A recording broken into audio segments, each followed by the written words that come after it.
Hey y'all, my name is Sarah. I'm with Soki Design Studio. Today I'm going to show you behind the scenes of our most recent client custom. Our clients brought us a dresser and a bed for their little girl, and I want to show you how we transformed it. Here's a look at the before. So we have a 6-drawer dresser that does include a mirror. And then in addition to that, there was a full-size trundle bed. The trundle portion of this is not included, but here's a look at the headboard and footboard. Luckily, this set was in overall great condition and no major repairs were necessary. After a thorough cleaning, I grabbed my Surf Prep sander and began scuff sanding everything. I started with a 120 grit and then a 220 grit to ensure the smoothest surface possible. Once I was finished scuff sanding all the flat surfaces, I grabbed a Pro Foam sanding pad by Surf Prep sander so that I was able to easily sand all the edges, curves, and corners.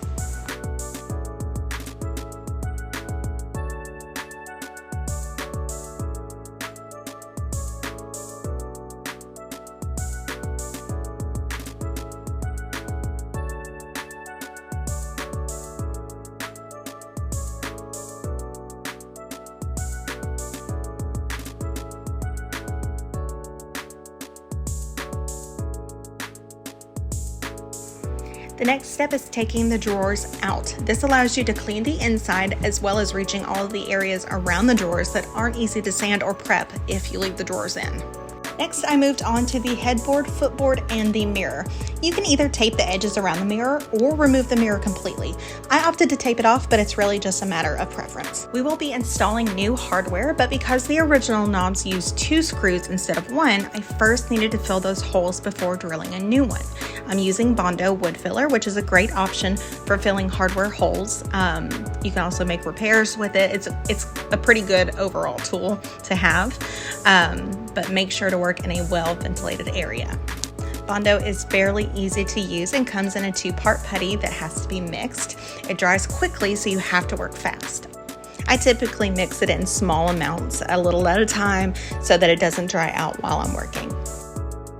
One of the great things about Bondo is it only takes about 15 minutes to dry. Once it's dry, you can sand it smooth and you're going to be ready for primer and paint.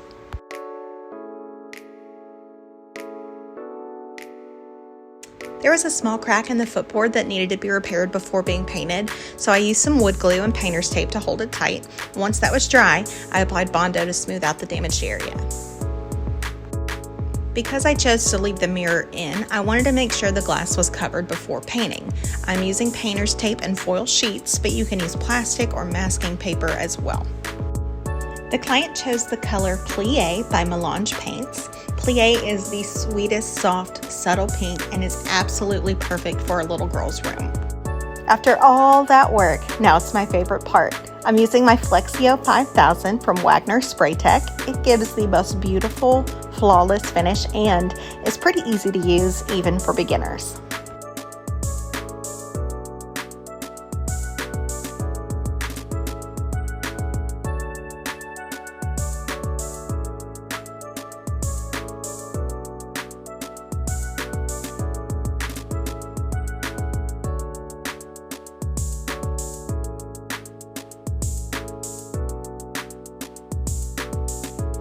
I'm really bad at measuring and getting hardware centered, so I enlisted the help of my husband. It's just not my thing. Those little hash marks are confusing.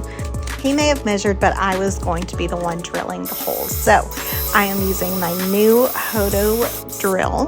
They sent this to me to give it a try, and I love it. It is sleek in design and high tech, but so efficient and powerful at the same time.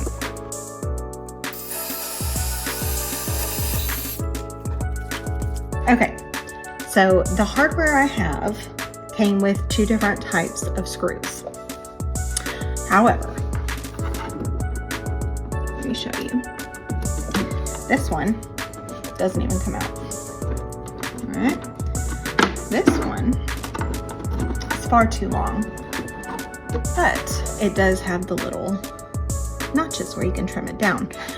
This is usually super helpful. However, when I trim it down to the length it needs to be, it just happens to be the area without threads, so that when it sticks through,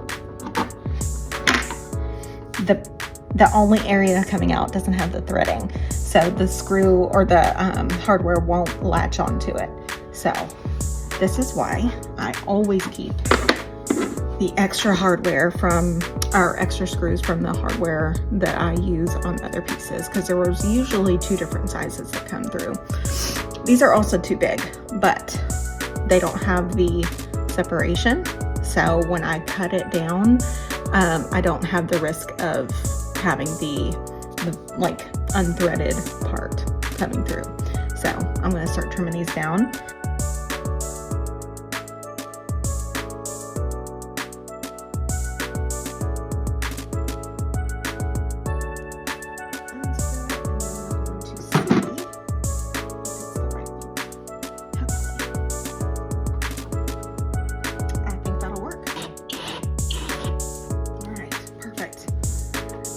First try on that one.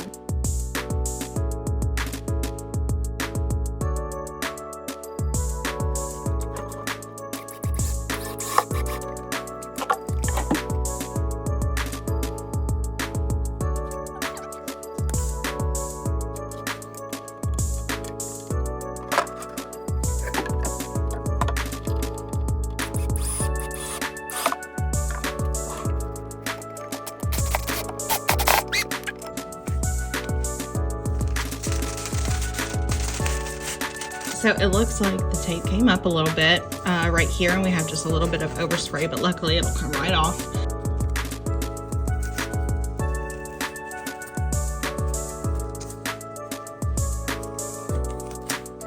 I'm using a small razor blade here just to get some excess that may have bled through when I taped the edges. It works like a charm. Let's take a look back at the before. Here is the bed frame, and then here is how it turned out. I absolutely adore this color for a little girl's room. It is so soft and subtle and just perfect. All right, now let's take a look at the dresser before, and now here is after.